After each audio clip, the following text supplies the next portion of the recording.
Assalamu alaikum wa rahmatullahi wa barakatuh.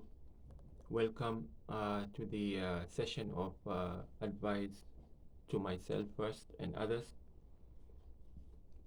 So today we will just, I will just speak about uh, mistakes that we do as individual or as a group, that we got used to those mistakes and now we no longer take them as mistakes, and they are basically uh, little things that you or maybe I do, but we need sometimes a reminder, someone to tell us, so that we can go back to the Sunnah, we can go back to the Quran, and find the actual you know way and the proper way of doing those mistakes that we do.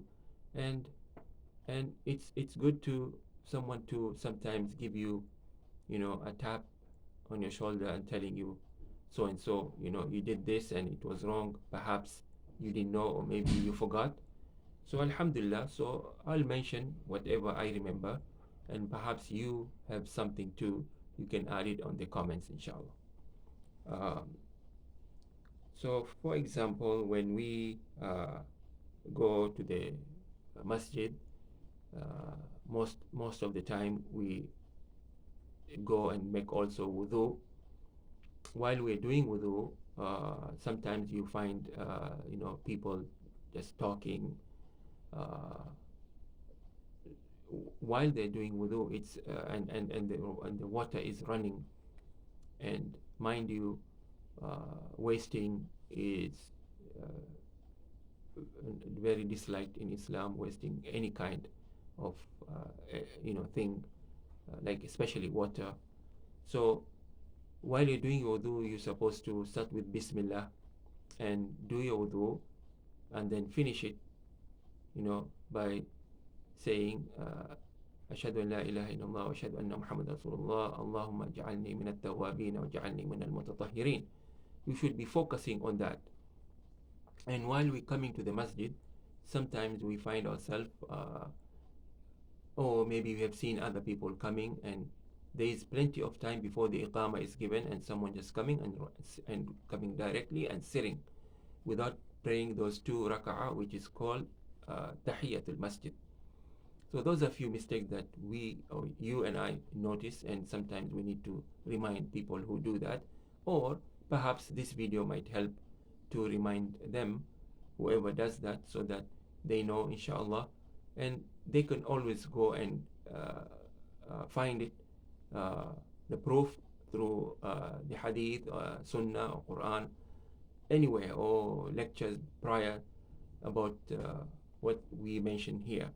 So Tahiyatul Masjid is something highly recommended, and you should never miss it if you have the time. If you came to the masjid and already the salah is already established, now that Tahiyatul Masjid is no longer uh, uh, to be done, except by going directly and joining the salah, because that's wajib, that's something which is a must. That's particular salah you went for in that masjid.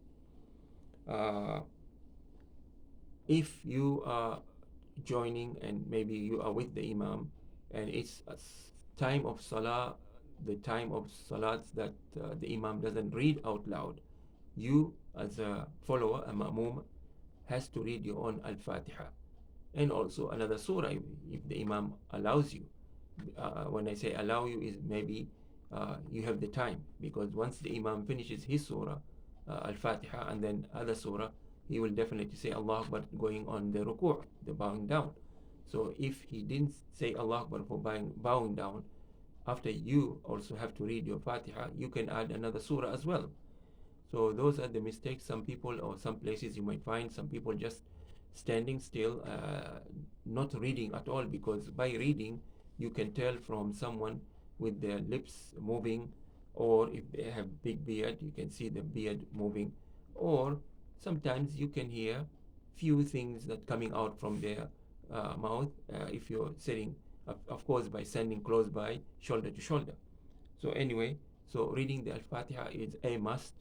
uh, during those salahs like salah like Dhuhr and Asr, whereby the Imam is not reading out loud. And of course, the other time when the Imam reads out loud, like Fajr, Maghrib, and Isha, of course, after he finishes, if by any chance there was a time, some places you may find there's a gap between Imam uh, for some reason, and that's you have to find out why some Imam gives gap that before they read the other surah after reading a Fatiha out loud. You can also take advantage and read your Fatiha as well. The other thing is when entering the masjid, also read the dua, Allahumma افتح لي أبواب رحمتك, Allahumma salli ala Muhammad, and you can say Assalamu alaikum, not too loud, but a little bit loud enough. People who are there just close by the door, they may say wa alaikum assalam if they are not doing anything. And if they are reading, they are pardoned for that because they're already reading the Quran, or maybe they are praying. So saying salam when you enter the masjid, just as the way of when you enter your houses or your homes, you also give salam. So something like giving zakatul fitr in Yawm al-Eid, I don't know how fast can someone go if you're letting the masjid do. It becomes like your wakala for making,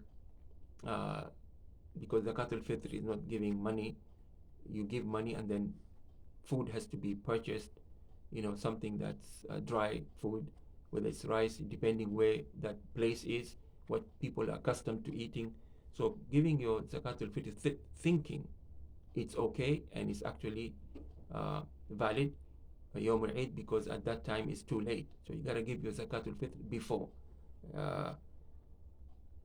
even as early as the first day of Ramadan, and then you have all those 28 days left, so you can pay, but don't wait until the time of Salatul Eid and give your zakatul fitr, and then it becomes just a regular sadaqah. Praying, another thing is our sisters or our women thinking wearing hijab is optional.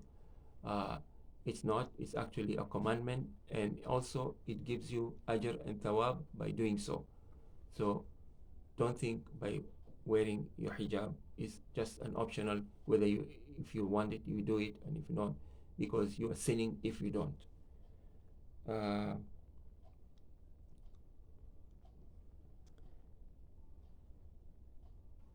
Making, for example, you are going to Eid prayer and somehow people are not praying in the masjid, so you guys found, or the masjid or the community found a big hall or banquet hall that they're praying on that day, on the Eid.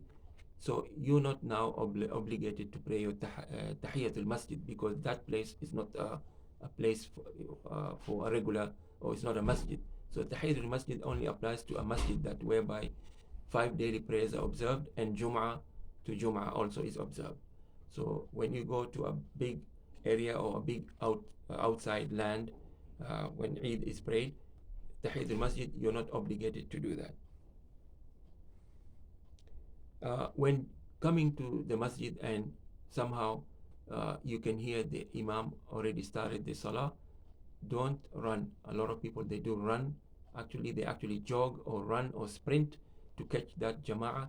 That's not allowed, because you're supposed, the minute you have your wudu and niyyah, Allah subhanahu wa ta'ala is writing for you your ajr from the time you have the niyyah for Jama'ah. So come peacefully, tranquility, walk until you reach the saf, the line, and then join your salah. If you join the salah, for example, the Imam is already in sujood or at tahiyyat, he's sitting, so a lot of people, they will come and they will do, or for example, if he's in ruku' and they want to catch the ruku', you will see them doing Allahu Akbar with one time, and then go with that same Allahu Akbar to ruku'.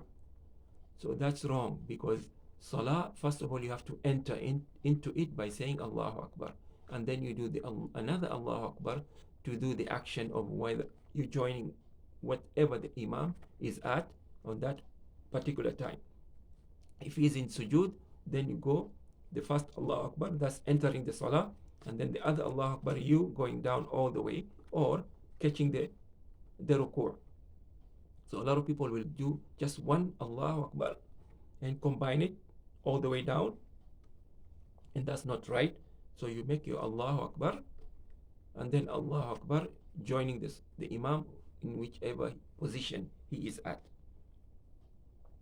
So these are the few things that I would like to mention as mistakes, because we tend to do them sometimes without knowing, or we never learned, or we never but Alhamdulillah, this video, if it got to you, hopefully it's a reminder for both of us, inshallah.